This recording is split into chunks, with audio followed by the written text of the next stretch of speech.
خالد رضی اللہ عنہ نے انہیں اندر بلایا اور کہا کہ وہ دروازے کے باہر پھیل کر مقابلے کے لیے تیار رہیں، رومی فوج آ رہی ہے۔ اس کے ساتھ ہی اس دروازے کے سامنے جو دستے تھے انہیں خالد رضی اللہ عنہ تیاری کا حکم دے آئے تھے، اور یہ حکم بھی کہ دروازے کھلتے ہی طوفان کی طرح دروازے میں داخل ہو جائیں۔ دروازہ کھلتے ہی یہ دستے طوفان کی طرح دروازے میں داخل ہونے لگے۔ چاند اب اور اوپر آ گیا تھا، اپنے پرائی کی پہچان میں سہولت پیدا ہو گئی تھی۔ ادھر سے رومی فوج کا ایک دستہ باب مشرق کی طرف آ رہا تھا۔ یہ مسلمانوں کی طوفانی لپیٹ میں آ گیا اور ذرا سی دیر میں یہ دستہ لاشوں میں تبدیل ہو گیا۔ دمشق کی تمام تر رومی فوج فصیل کی طرف دوڑی اور جن دستوں کو جن دروازوں کی ذمہ داری سونپی گئی تھی وہ تقسیم ہو کر ان دروازوں کے سامنے چلے گئے۔ سارے شہر میں بھگدڑ مچ گئی۔ شہری پہلے ہی ڈرے ہوئے تھے، وہ بھاگ نہیں سکتے تھے، دروازے بند تھے، وہ اپنی قیمتی چیزیں ادھر ادھر چھپا رہے تھے۔ عورتوں کا یہ عالم تھا کہ چیختی چلاتی تھیں، ہمارے آدمی بے غیرت ہیں۔ عورتوں کی چیخ نما آوازیں سنائی دینے لگی، ہمارے آدمی ہمیں مسلمانوں سے نہیں بچا سکتے، ہمارے آدمی بزدل ہیں، اپنی جانیں بچاتے پھر رہے ہیں۔ عورتوں کی اس طعنہ زنی نے دمشق کے جوانوں کو گرما دیا۔ وہ تلواریں اور برچیاں لے کر نکل آئے۔ اس طرح رومی فوج کو سہارا مل گیا، لیکن خالد رضی اللہ عنہ کے دستے رومیوں پر حاوی ہو چکے تھے۔ مسلمان محاصرے سے تنگ آئے ہوئے تھے، وہ دمشق کو فتح کرنے کے لیے قہر اور غضب سے لڑ رہے تھے۔ تقریباً تمام مورخوں نے لکھا ہے کہ خالد رضی اللہ عنہ نے ایسا دانستہ طور پر کیا تھا یا ان کے پاس اتنا وقت نہیں تھا کہ انہوں نے دوسرے دروازوں پر جو سالار متعین کیے تھے انہیں نہ بتایا کہ آج رات وہ کیا کرنے والے ہیں۔ خالد رضی اللہ عنہ نے ابو عبیدہ تک کو اطلاع نہ دی کہ وہ بہت بڑا خطرہ مول لے رہے ہیں۔ کسی بھی تاریخ میں اس سوال کا جواب نہیں ملتا کہ خالد رضی اللہ عنہ نے ایسی غلطی کیوں کی تھی۔ ابو عبیدہ رضی اللہ عنہ وہاں سے بہت دور تھے۔ انہوں نے شہر میں شور سنا تو کہنے لگے کہ رومیوں نے کسی دروازے سے باہر جا کر اس دروازے والے مسلمان دستوں پر حملہ کیا ہے۔ رومی ایسے حملے پہلے بھی کر چکے تھے، دوسرے دروازوں والے مسلمان سالار بھی غلط فہمی میں رہے۔ خالد رضی اللہ عنہ شہر کے اتنے اندر الجھ گئے تھے کہ دوسرے سالاروں کو اندر نہ بلا سکے۔ انہوں نے شاید یہ بھی سوچا ہوگا کہ دوسرے سالار دروازوں کے باہر اپنے دستوں کو تیار رکھیں تاکہ رومی فوج کسی دروازے سے بھاگ نہ سکے۔ یہ بھی ذہن میں رکھیں کہ مسلمانوں کے دستے شہر کی فصیل اور دروازوں کے قریب نہیں تھے، وہ فصیل سے کم از کم ایک میل دور تھے۔ قریب ہو کر وہ تیروں کی زد میں آتے تھے، اتنی دور سے وہ شہر کے اندر کا شور اچھی طرح نہیں سن سکتے تھے۔ توما کو جب اطلاع ملی کہ مسلمان شہر میں داخل ہو گئے ہیں تو اس نے اپنے مشیروں کو بلایا۔ کون کون سے دروازے سے مسلمان اندر آئے ہیں؟ توما نے پوچھا۔ صرف ایک دروازے سے، اسے کسی نے جواب دیا، مشرقی دروازے سے، باقی سب دروازے بند ہیں۔ کیا کسی نے فصیل پر جا کر دیکھا ہے؟ توما نے پوچھا۔ کیا مسلمانوں کی باقی فوج بھی قریب آ گئی ہے؟ دیکھا ہے، اسے جواب ملا، ان کے باقی دستے جہاں پہلے تھے وہیں ہیں۔ باب جابیہ کو دیکھا ہے؟ توما نے پوچھا۔ کیا ابو عبیدہ کے دستے بھی آگے نہیں آئے؟ نہیں، اسے بتایا گیا، وہ دستے بھی آگے نہیں آئے، یہ صرف ان کے سپہ سالار خالد ابن الولید کے دستے ہیں۔ توما کے مشیر اور سالار آ گئے۔ ہم شہر کو نہیں بچا سکیں گے، توما نے ان سے کہا۔ مجھے ابھی تک کسی نے نہیں بتایا کہ مسلمانوں نے دروازہ کھول کس طرح لیا ہے، انہیں اندر سے کوئی مدد نہیں مل سکتی تھی۔ کیا فائدہ یہ سوچنے کا کہ مسلمان شہر میں کس طرح داخل ہو گئے ہیں؟ ایک مشیر نے کہا۔ وہ اندر آ گئے ہیں، اب یہ سوچنا ہے کہ کیا کیا جائے، اسی منصوبے پر عمل کیا جائے جو ہم نے پہلے سوچا تھا، ایک اور مشیر نے کہا۔ ابو عبیدہ کو صلح کا پیغام بھیجیں۔ اس مسئلے پر کچھ تبادلہ خیالات ہوتا رہا، آخر طے پایا کہ ابو عبیدہ کی طرف ایک ایلچی بھیجا جائے اور میں نے جو دستے محفوظہ میں رکھے ہوئے ہیں انہیں ادھر بھیج دیا جائے جدھر مسلمان اندر آ گئے ہیں۔ توما نے حکم دیا۔ انہیں میرا پیغام دیا جائے کہ دمشق شہر کی نہیں بلکہ سلطنت روم کی آبرو اور آن ان کے ہاتھ میں ہے، وہ جانیں قربان کر دیں اور مسلمانوں کے سالار ابن ولید کو زندہ یا مردہ میرے پاس لے آئیں۔ ہنری اسمتھ، ابو سعید واقدی اور تبری نے لکھا ہے کہ توما ذہنی طور پر ہتھیار ڈال چکا تھا۔ وہ اپنے محفوظہ کے دستوں کو اس لیے شہر کی لڑائی میں جھونک رہا تھا کہ خالد رضی اللہ عنہ کو اپنے فریب کارانہ منصوبے کی کامیابی تک روکا جا سکے۔ اس کے یہودی اور عیسائی مشیر معمولی دماغوں کے آدمی نہیں تھے۔ رات گزرتی جا رہی تھی اور شہر کے اندر کی لڑائی بڑھتی جا رہی تھی۔ اب گلیوں میں لڑائی ہو رہی تھی۔ پلہ خالد رضی اللہ عنہ کے دستوں کا بھاری تھا۔ رومیوں کے محفوظہ کے دستوں نے خالد رضی اللہ عنہ کے لیے مشکل پیدا کر دی تھی، لیکن خالد رضی اللہ عنہ ہمت ہارنے والے نہیں تھے۔ ان کے آگے بڑھنے کی رفتار کم ہو گئی تھی۔ ادھر ابو عبیدہ رضی اللہ عنہ فجر کی نماز پڑھ چکے تو انہیں بتایا گیا کہ رومی سپہ سالار کے 2 ایلچی آئے ہیں۔ ابو عبیدہ رضی اللہ عنہ نے انہیں بلا لیا۔ کیا تمہارے سالار کے ابھی ہوش ٹھکانے نہیں آئے؟ ابو عبیدہ رضی اللہ عنہ نے ایلچیوں سے کہا۔ کہو، تم کیوں آئے ہو؟ سپہ سالار توما کا پیغام لائے ہیں، ایک ایلچی نے کہا۔ جب تک ہتھیار نہیں ڈالو گے میں صلح کے لیے تیار نہیں ہو سکتا، ابو عبیدہ رضی اللہ عنہ نے کہا۔ اے عرب کے رحم دل سالار، دوسرے ایلچی نے کہا، ہم لڑائی اور خونریزی ختم کرنے آئے ہیں۔ سپہ سالار توما نے ہمیں پیغام دیا ہے کہ وہ ہتھیار ڈالنے پر رضامند ہیں۔ ہم صرف یہ چاہتے ہیں کہ ہمیں شہر سے نکل جانے دیا جائے، شہر میں لوٹ مار نہ ہو، کسی کو قتل نہ کیا جائے، ہر شہری اور فوجی اپنے ساتھ جو مال اموال لے جا سکتا ہے لے جانے کی اجازت دی جائے۔ ہم ناحق خون بہانے نہیں آئے ہیں رومیوں، ابو عبیدہ رضی اللہ عنہ نے کہا۔ خدا کی قسم میں اپنے ان ساتھیوں کا خون تمہیں کبھی معاف نہیں کر سکتا جو تم نے بہایا ہے۔ شہنشاہ ہرقل کے داماد سپہ سالار توما نے کہا ہے کہ ہم تاوان ادا کریں گے، ایک ایلچی نے کہا۔ آپ اسے شاید جزیہ کہتے ہیں یا جو بھی کچھ کہتے ہیں، ہمارا شہنشاہ اللہ ہے، ابو عبیدہ رضی اللہ عنہ نے کہا۔ تم نے ہرقل کو اس طرح شہنشاہ کہا ہے جیسے وہ ہمارا بھی شہنشاہ ہو اور وہ ہمیں خیرات دے رہا ہو۔ ہرقل ہتھیار ڈال دے گا تو ہم بھی اس سے شہنشاہ ہی کہیں گے، ایلچی نے کہا۔ ہم اس کے نوکر ہیں اور اس کا حکم بجا لاتے ہیں، کیا آپ ہم پر اور دمشق کی عورتوں اور بچوں پر رحم نہیں کریں گے؟ اے سالار مدینہ، دوسرے ایلچی نے کہا، دمشق کے شہری تو لڑنا ہی نہیں چاہتے، وہ تو بہت پہلے سے سپہ سالار توما کو کہہ رہے تھے کہ مدینہ والوں کے ساتھ صلح کر لو۔ اگر اسلام کے متعلق ہم نے جو سنا ہے وہ درست ہے تو آپ کو زیادہ نہیں سوچنا چاہیے۔ خدا کی قسم، ابو عبیدہ رضی اللہ عنہ نے کہا، تم میرے سپہ سالار خالد بن ولید کے پاس جاتے تو وہ بھی وہی کہتا جو میں کہوں گا۔ ہمارے آگے جو جھک جاتا ہے اور ہم سے جو صلح کی بھیک مانگتا ہے اسے ہم بخش دیتے ہیں کہ اسلام کا حکم یہی ہے۔ اگر کوئی آخری دم تک لڑے اور ہم بزور شمشیر اس سے ہتھیار ڈلوائیں تو پھر ہم اسے رحم کے قابل نہیں سمجھتے۔ اس وقت خالد رضی اللہ عنہ شہر کے مشرقی حصے میں لڑ رہے تھے اور وہ رومی فوجیوں کا اور ان شہری جوانوں کا جو اپنی فوج کے دوش بدوش لڑ رہے تھے صفایا کرتے چلے جا رہے تھے۔ رومیوں کی فوج دوسرے دروازوں کے آگے بھی چلی گئی تھی، اس طرح یہ فوج تقسیم ہو کر کمزور ہو گئی تھی۔ اس سے خالد رضی اللہ عنہ نے بہت فائدہ اٹھایا۔ ادھر باب جابیہ کھل گیا اور ابو عبیدہ رضی اللہ عنہ اپنے دستوں کے ساتھ توما کے ایلچیوں کی رہنمائی میں شہر میں داخل ہوئے۔ توما نے 3 اور دروازے کھول کر اعلان کرا دیا کہ صلح ہو گئی ہے اور رومی دمشق سے جا رہے ہیں۔ معاہدہ ہو گیا ہے کہ لوٹ مار نہیں ہوگی، مسلمان کسی شہری کو قتل نہیں کریں گے اور کسی عورت کو مسلمان اپنے قبضے میں نہیں لیں گے۔ غروب آفتاب میں کچھ وقت ابھی باقی تھا جب ابو عبیدہ رضی اللہ عنہ شہر میں داخل ہوئے تھے۔ خود توما نے آگے بڑھ کر ابو عبیدہ رضی اللہ عنہ کا استقبال کیا۔ توما کے ساتھ اس کا ایک سالار ہربیس بھی تھا، دمشق کا بڑا پادری بھی تھا۔ اے رومیو، ابو عبیدہ رضی اللہ عنہ نے توما اور ہربیس سے کہا، تم خوش قسمت ہو کہ تم نے خود ہی شہر ہمارے حوالے کر دیا ہے۔ اس سے تم نے اپنے آپ کو، اپنی فوج اور شہریوں کو بہت بڑی ذلت سے بچا لیا ہے اور تم نے اپنے مال اور اموال کو بھی بچا لیا ہے۔ اور یہ شور کیسا ہے؟ کیا کہیں لڑائی ہو رہی ہے؟ لوگ صلح کی خوشی میں شور و غل مچا رہے ہیں۔ توما نے جھوٹ بولا، وہ دیکھیں میری فوج دیوار کے ساتھ کھڑی ہے، سب کے ہتھیار زمین پر پڑے ہیں۔ اس وقت خالد رضی اللہ عنہ شہر کے اس حصے پر غالب آ چکے تھے جس میں رومی فوج کے 2-3 دستوں نے ان کا مقابلہ کیا تھا۔ اب خالد رضی اللہ عنہ بچ بچ کر آگے بڑھ رہے تھے۔ وہ حیران تھے کہ شہر کی باقی فوج ان کے مقابلے کے لیے کیوں نہیں آ رہی۔ اسے خالد رضی اللہ عنہ پھندا سمجھ رہے تھے۔ اسی خطرے کے پیش نظر وہ محتاط ہو کے آگے بڑھ رہے تھے۔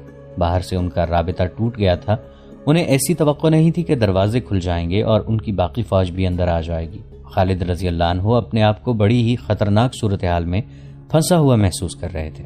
دمشق کے وسطی حصے میں شہر کا بڑا گرجا تھا جو کلیسائے مریم کہلاتا تھا۔ ابو عبیدہ رضی اللہ عنہ کو وہاں لے جایا جا رہا تھا۔ وہ گرجی کے قریب پہنچے ہی تھے کہ خالد رضی اللہ عنہ اپنے محافظوں کے ساتھ ادھر آ نکلے۔ انہوں نے ابو عبیدہ رضی اللہ عنہ کو ایسے پرامن انداز سے توما وغیرہ کے ساتھ دیکھا کہ ان کی تلواریں نیاموں میں تھیں تو خالد بن ولید رضی اللہ عنہ پریشان ہو گئے۔ ابو عبیدہ رضی اللہ عنہ نے خالد رضی اللہ عنہ اور ان کے محافظوں کو دیکھا۔ خالد رضی اللہ عنہ کے ہاتھ میں تلوار اور ڈھال تھی، تلوار خون سے لال تھی، دستے تک خون گیا ہوا تھا۔ خالد رضی اللہ عنہ پسینے میں نہائے ہوئے تھے اور ان کے کپڑوں پر خون کے بے شمار چھینٹے اور دبے تھے، ان کا سانس پھولا ہوا تھا۔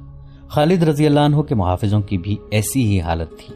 اس میں کوئی شک نہیں تھا کہ خالد رضی اللہ عنہ لڑتے ہوئے یہاں تک پہنچے ہیں۔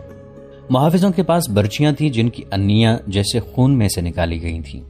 خالد رضی اللہ عنہ اور ابو عبیدہ رضی اللہ عنہ ایک دوسرے کو حیرت زدگی کے عالم میں دیکھتے رہے۔ ابو سلیمان، ابو عبیدہ رضی اللہ عنہ نے آخر سکوت توڑا اور خالد رضی اللہ عنہ سے کہا، کیا تو اللہ کا شکر ادا نہیں کرے گا کہ اس کی ذات باری نے یہ شہر ہمیں عطا کر دیا ہے، اللہ نے صلح منظور کرنے کی سعادت مجھے عطا فرمائی ہے، ان لوگوں نے بغیر لڑے میرے آگے ہتھیار ڈال دیے ہیں، پھر تو کیوں خون ٹپکاتی تلوار اپنے ہاتھ میں لیے پھرتا ہے؟ میں نے انہیں شہر سے اپنے مال اموال لے جانے کی اجازت دے دی ہے۔ ابو عبیدہ، خالد رضی اللہ عنہ نے کہا، کون سی صلح کی بات کرتے ہو؟ کیا تو دیکھ نہیں رہا کہ میں نے لڑ کر یہ شہر حاصل کیا ہے؟ خدا کی قسم، رومیوں نے مجھے امن اور صلح کا پیغام دے کر اندر نہیں بلایا، میرے لیے انہوں نے دروازہ نہیں کھولا تھا، میں خود شہر میں داخل ہوا ہوں، میں نے خون بہایا ہے اور میرے آدمیوں کا خون بہایا گیا ہے، میں رومیوں کو یہ حق نہیں دے سکتا کہ یہ خیر و عافیت سے شہر سے نکل جائیں، ان کے شہر کا خزانہ اور جو کچھ بھی شہر میں ہے وہ ہمارا مال غنیمت ہے، اور میں نہیں سمجھ سکا کہ یہ صلح کس نے اور کیوں کی ہے۔ ابو سلیمان، ابو عبیدہ نے کہا، میں اور میرے دستے پرامن طریقے سے شہر میں داخل ہوئے ہیں، دیکھ شہر کے دروازے کھل گئے ہیں، اگر تو میرے فیصلے کو رد کرنا چاہے تو کر دے، لیکن یہ سوچ کہ میں دشمن کے ہتھیار ڈالنے پر اسے بخشش کا وعدہ دے چکا ہوں، اگر یہ وعدہ پورا نہ ہوا تو رومی کہیں گے کہ مسلمان وعدوں کے کچے ہیں، اس کی زد اسلام پر بھی پڑے گی۔ خالد رضی اللہ عنہ کی حالت یہ تھی کہ غصے سے ان کے ہونٹ کانپ رہے تھے، وہ برداشت نہیں کر سکتے تھے کہ سالار اعلیٰ وہ ہوں اور صلح کے معاہدے کوئی اور کرتا پھرے۔ ابو عبیدہ رضی اللہ عنہ اپنی بات پر اس طرح اڑے ہوئے تھے کہ انہیں پرواہ ہی نہیں تھی کہ خالد رضی اللہ عنہ خلیفہ کی طرف سے سالار اعلیٰ مقرر کیے گئے ہیں۔ توما، اس کا نائب سالار، حربیس، پادری اور مشیر وغیرہ الگ کھڑے تماشا دیکھ رہے تھے، انہیں اپنی چال کامیاب ہوتی نظر آ رہی تھی، بلکہ چال ضرورت سے زیادہ کامیاب ہو رہی تھی۔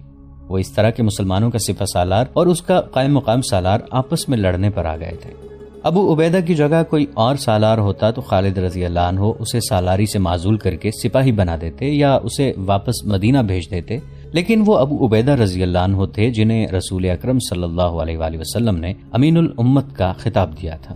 انہیں الاثرم بھی کہتے تھے کیونکہ ان کے سامنے کے دانت احد کی جنگ میں شہید ہوئے تھے۔ مشہور مورخ ابن قتیبہ اور واقدی نے لکھا ہے کہ رسول اللہ صلی اللہ علیہ وآلہ وسلم کو ابو عبیدہ رضی اللہ عنہ سے خاص محبت تھی۔ یہ بھی لکھا گیا ہے کہ ابو عبیدہ رضی اللہ عنہ بغیر دانتوں کے دانتوں والوں سے زیادہ خوبرو لگتے تھے، ان کا زہد اور تقوی ضرب المثل تھا۔ خلیفۃ المسلمین ابو بکر رضی اللہ عنہ ان کا بہت احترام کرتے تھے اور مجاہدین ان کے اشارے پر جانیں قربان کرنے کو تیار رہتے تھے۔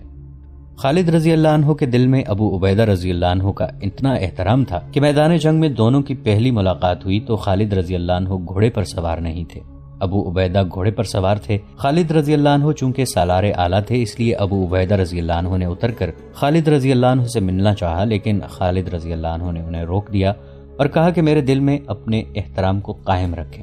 وہ ابو عبیدہ اب خالد سے پوچھے بغیر دشمن کے متعلق بڑا اہم فیصلہ کر بیٹھے اور اسے بدلنے پر آمادہ نہیں ہو رہے تھے۔ ابو عبیدہ رضی اللہ عنہ عشرہ مبشرہ میں سے بھی تھے۔ ابو عبیدہ رضی اللہ عنہ کی تمام خوبیوں اور اسلامی معاشرے میں ان کی قدر و منزلت کو تسلیم کرتے ہوئے اس دور کے وقائع نگار اور مورخ لکھتے ہیں کہ جنگی امور کی جو سوجھ بوجھ خالد رضی اللہ عنہ میں تھی وہ ابو عبیدہ رضی اللہ عنہ میں نہیں تھی۔ وہ باریکیوں کو نہیں سمجھتے تھے، البتہ حرب و ضرب میں مہارت رکھتے تھے۔ میں تجھے امیر مانتا ہوں ابو سلیمان، ابو عبیدہ رضی اللہ عنہ نے کہا، لیکن یہ سوچ کہ میں اپنے دستوں کے ساتھ پرامن طریقے سے شہر میں لایا گیا ہوں۔ ابن الجراح، خالد رضی اللہ عنہ نے کہا، آ تجھے دکھاؤں کہ میں کس طرح شہر میں داخل ہوا ہوں اور رات سے اب تک مجھے کیسی لڑائی لڑنی پڑی ہے۔ ان رومیوں نے دیکھا کہ یہ لڑ نہیں سکتے اور میں شہر کی اینٹ سے اینٹ بجا دوں گا تو یہ تیرے پاس جا پہنچے، میں انہیں معاف نہیں کروں گا۔ ابو سلیمان، ابو عبیدہ رضی اللہ عنہ نے دبدبے سے کہا، کیا تو اللہ سے نہیں ڈرتا؟ میں نے انہیں اپنی پناہ میں لے لیا ہے، ان سے حفاظت کا وعدہ کر چکا ہوں۔ لیکن خالد رضی اللہ عنہ ابو عبیدہ رضی اللہ عنہ کی بات ماننے پر آمادہ نہیں تھا۔ ابو سلیمان، ابو عبیدہ رضی اللہ عنہ نے افسوس کے لہجے میں کہا، میں نے جب ان کی شرطیں سن کر انہیں حفاظت کا وعدہ دیا تھا اس وقت مجھے گمان تک نہیں ہوا تھا کہ تو میرے فیصلے پر اعتراض کرے گا۔ میں یہ بھی نہیں جانتا تھا کہ تو لڑ رہا ہے۔ میں نے اپنے اللہ اور رسول کریم صلی اللہ علیہ وآلہ وسلم کے احکام کے مطابق اور انہی کے نام پر رومیوں کو بخش دیا ہے۔ سمجھ لے ابو سلیمان، میری بات سمجھ لے، مجھے بد عہدی کا ارتکاب نہ کرنے دے۔ دونوں کے درمیان بحث چلتی رہی۔ خالد رضی اللہ عنہ کے محافظوں کو بھی غصہ آ گیا، وہ تلواریں سونت کر توما اور اس کے ساتھیوں پر جھپٹے۔ وہ انہیں قتل کر دینا چاہتے تھے۔ انہیں کسی طرح شک ہو گیا تھا کہ یہ رومیوں کی چال ہے جو دو سالاروں کو لڑا رہی ہے۔ محافظوں نے توما وغیرہ پر حلہ بولا تو ابو عبیدہ رضی اللہ عنہ دوڑ کر ان کے آگے ہو گئے۔ خبردار، ابو عبیدہ رضی اللہ عنہ نے کہا، پہلے کچھ فیصلہ ہونے دو، یہ ابھی میری پناہ میں ہے اور تمہیں جب تک حکم نہیں ملتا تم کوئی حرکت نہیں کر سکتے۔ خالد رضی اللہ عنہ نے ابو عبیدہ رضی اللہ عنہ کے اس حکم کو بھی برداشت کیا۔ خالد رضی اللہ عنہ کی موجودگی میں ابو عبیدہ رضی اللہ عنہ کوئی حکم نہیں دے سکتے تھے۔ یہ صورتحال مسلمانوں کے لیے اچھی نہیں تھی۔ ایک غلطی تو خالد رضی اللہ عنہ سے ہوئی تھی کہ کمند پھینک کر شہر میں داخل ہونے جیسا خطرناک کام کر رہے تھے، مگر ابو عبیدہ رضی اللہ عنہ کو اطلاع نہ دی، حالانکہ وہ خالد رضی اللہ عنہ کے قائم مقام سالار تھے۔ خالد رضی اللہ عنہ نے تو ان سالاروں میں سے بھی کسی کو نہ بتایا جو شہر کے دوسرے دروازوں کے سامنے اپنے دستوں کے ساتھ موجود تھے۔ اس کے بعد غلطی ابو عبیدہ رضی اللہ عنہ کی تھی، جنہوں نے وہ فیصلہ کیا جو صرف سالار اعلیٰ کو کرنا چاہیے تھا۔ خالد رضی اللہ عنہ اور ابو عبیدہ رضی اللہ عنہ کے درمیان یہ جھگڑا ان کی انا کا مسئلہ بن کر کوئی ناگوار صورت اختیار کر سکتا تھا، لیکن یہ اس دور کا واقعہ ہے جب مسلمان آپس کے کسی جھگڑے کو ذاتی مسئلہ نہیں بنایا کرتے تھے اور ان کے حاکم اپنے آپ کو آج کل کے حاکموں کی طرح نہیں سمجھا کرتے تھے۔ خالد رضی اللہ عنہ نے دوسرے سالاروں کو بلایا۔ اس وقت تک دوسرے دستے بھی شہر میں آ چکے تھے۔ سالار جب خالد رضی اللہ عنہ کے پاس آئے تو خالد نے اپنا اور ابو عبیدہ کا جھگڑا ان کے آگے رکھ دیا۔ ابن الولید، سالاروں نے آپس میں بحث و مباحثہ کر کے خالد رضی اللہ عنہ سے کہا، ابو عبیدہ کو ایسا نہیں کرنا چاہیے تھا، لیکن وہ جو فیصلہ کر چکے ہیں ہمیں اس پر عمل کرنا چاہیے، ورنہ یہ خبر دور دور تک پھیل جائے گی کہ مسلمان دھوکے باز ہیں، صلح اور عام معافی کا وعدہ کرتے ہیں، پھر لوٹ مار اور قتل عام کرتے ہیں۔ ابن الولید، سالار شرجیل رضی اللہ عنہ بن حسنہ نے کہا، ہم نے پہلے دیکھا ہے کہ بعض شہر ہمیں مزاحمت کے بغیر مل گئے تھے۔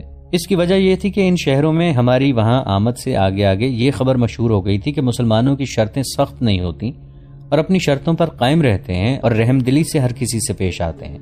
ابن الولید، ہمیں اس روایت کو برقرار رکھنا چاہیے، ورنہ پھر کوئی شہر ہمیں آسانی سے نہیں ملے گا۔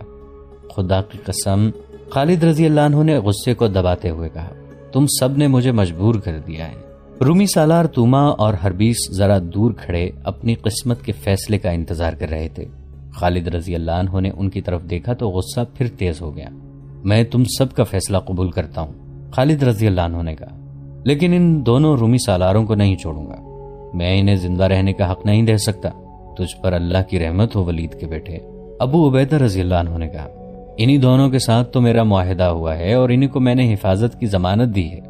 میرے فیصلے کو تو نے قبول کر ہی لیا ہے تو ان دونوں کو بھی جانے دے، تیرے عہد نے انہیں میرے ہاتھ سے بچا لیا ہے۔